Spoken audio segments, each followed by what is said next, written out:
Olá, minhas amigas e meus amigos da resistência pela democracia, contra as imbecilidades, pelo bem-estar social e contra o nazifascismo.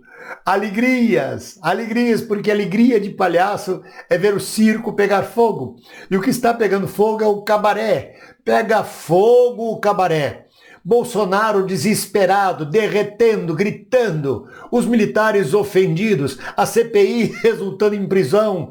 Olha, está fantástico o cenário. Pior não poderia estar. A crise agiganta-se. 2022 está sendo antecipado.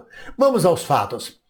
Bolsonaro, diante dos últimos resultados das pesquisas de vários institutos, percebeu que está derretendo, perdendo eleitorado, perdendo base. Quanto mais derrete, mais derrete. É um processo onde ele vai perdendo base, cada vez mais base, e entra em desespero. A última pesquisa deu 41 pontos para Lula, 24 pontos para Bolsonaro e 31 pontos, nem ele, nem Lula. Os eleitores perguntados se preferem Bolsonaro ou Lula, 31% responderam que não preferem nenhum dos dois.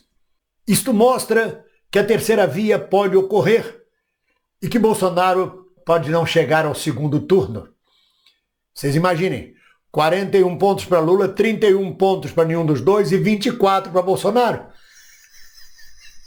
Ele já está perdendo para o tal nenhum dos dois, ou seja, a possibilidade de uma terceira via. Diante desse desespero, ele já gritou que o Aécio Neves tinha sido eleito. Olha a loucura, a psicopatia, o grau de loucura chegou a esse ponto. Aécio foi eleito, ali ele foi roubado e eu ganhei no primeiro turno. Quer dizer, ele quer contar a história do mundo dele.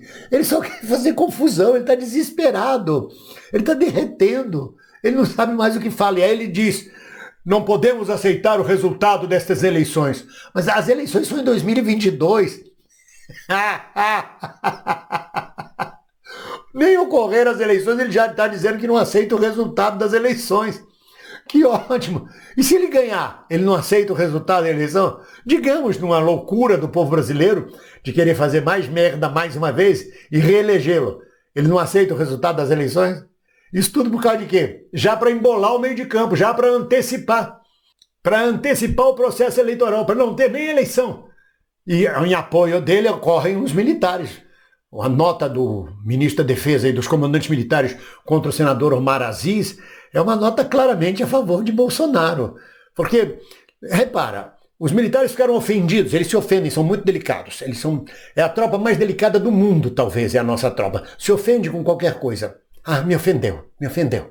Ofendeu as Forças Armadas. Porque o Omar Aziz diz: eu espero que os militares dos bons estejam envergonhados de ver tantos militares envolvidos em corrupção no governo Bolsonaro. Ele não generalizou, ele falou: espero que os militares dos bons. Mas a carapuça entrou na cabeça dos comandantes militares, que fizeram uma nota dizendo que o Omar Aziz generalizou e que eles não aceitam isso e que isso não vai ficar assim desse jeito. Manda um cabo e um soldado, fecha lá, fecha. Mas é um motivo ótimo para, mais uma vez, os militares tutelarem a democracia e o povo brasileiro. Porque, na verdade, senhores comandantes, com todo o respeito da Tavênia, que são merecidos, ninguém entende o que 10 mil militares da reserva e da ativa correram para fazer parte do governo Bolsonaro. A gente está avisando, está falando, vai respingar lama no exército. E aí, quando acontece um fato desse, alguém comenta que tem militar da reserva e da ativa envolvido em corrupção, porque não tem outro jeito. Por que decretaram 100 anos de sigilo, quando todo mundo viu a ação do general Pazuello, todo mundo sabe tudo o que aconteceu com o general Pazuello? Está escondendo o quê? Mas 100 anos de sigilo, só daqui a 100 anos que vai se saber? Aí não sabe nem se existirá o planeta Terra daqui a 100 anos. Então, na verdade, os militares ficaram ofendidos, fizeram uma nota contra o Omar Aziz. O Bolsonaro está gritando do outro lado, o Omar Aziz está decretando prisão, já o Rodrigo Pacheco querendo vir em socorro do Roberto Dias, porque Roberto Dias foi entregue de boi de piranha. Ninguém ia defender o Roberto Dias na prisão. Ia seguir o trâmite normal, do juiz liberar ele, a responder em liberdade. Mas o Rodrigo Pacheco já está fazendo uma reviravolta nisso tudo. Ou seja, pega fogo o cabaré. E esses assuntos todos, meus amigos, nós vamos aprofundar mais na nossa live de hoje, às 11 horas da manhã do Brasil, 3 horas da tarde de Portugal, a nossa live, comentário bem-vindo. Eu, Doia Siqueira, Pedro Rocha, Dimitri Salles, comentando sobretudo a prisão do Roberto Dias, a nota dos militares e a declaração de Bolsonaro, que são 3 fatos muito fortes dentro do Cabaré Brasil. E vamos acompanhar isso.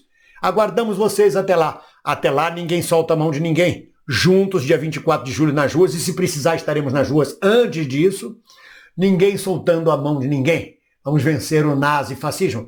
E lembrando que meu livro já está em pré-edição, o livro das minhas memórias, já está em pré-edição pela editora Cotter. Cotter.com.br. Procura a editora Cotter, K-O-T-T-E-R, e a gente está lá, tá bom? Um abraço.